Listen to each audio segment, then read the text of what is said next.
Je suis Emmanuela Kofi, créatrice de la marque Crochet d'Or, qui existe depuis 2017 et propose des vêtements et accessoires, des vêtements pour les enfants, pour les adultes, hommes et femmes, des accessoires de décoration pour la maison, tels que les nappes, les tapis, des paniers de rangement.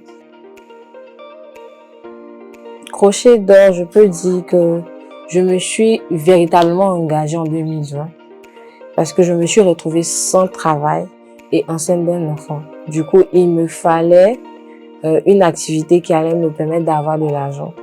Et donc, j'ai réfléchi et me suis demandé qu'est-ce que je sais faire. C'est le crochet qui m'est venu. Et c'est comme ça que Crochet d'Or est parti, en fait, c'est là que j'ai commencé à penser Crochet d'Or comme une activité avec laquelle je voulais évoluer. Sinon, le crochet, j'ai commencé le crochet étant enfant.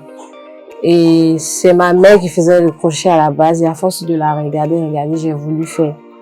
Et même étant ado, j'avais plusieurs fois lancé une activité de vente d'articles en crochet. Mais là, je me disais pas que j'allais faire de ça une activité comme maintenant. Donc, je peux dire que ça a partir de 2020, le déclic, ça a été le fait que j'avais pas de travail. Voilà.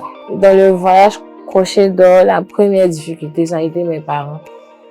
Parce que on se dit que tu as du potentiel, tu peux faire plus que ça. Tu vas pas te limiter à faire du crochet. En fait, mon papa, lui, m'a dit clairement, je sais que tu as du talent. Depuis petite, tu crées des vêtements pour tes poupées et tout, mais il me voyait pas dans ça.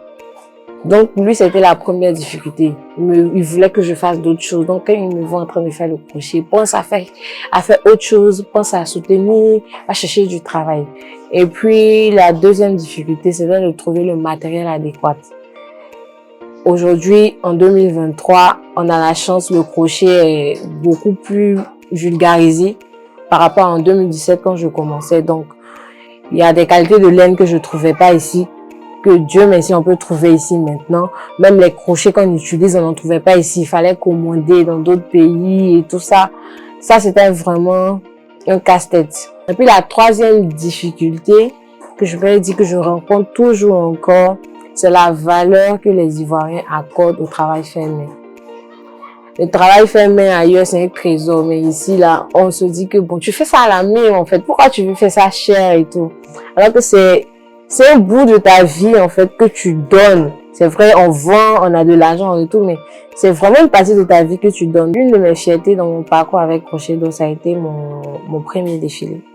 Ce premier défilé, je l'ai fait à IBHM. C'était la première édition du IBHM. Et là, on m'a contacté pour présenter une collection.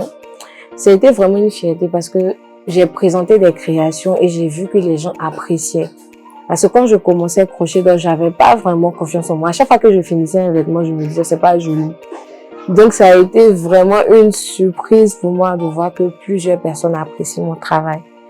Et ma deuxième fierté, je peux dire, ça a été de créer, de concevoir une tenue pour une dame, une américaine qui partait à un festival.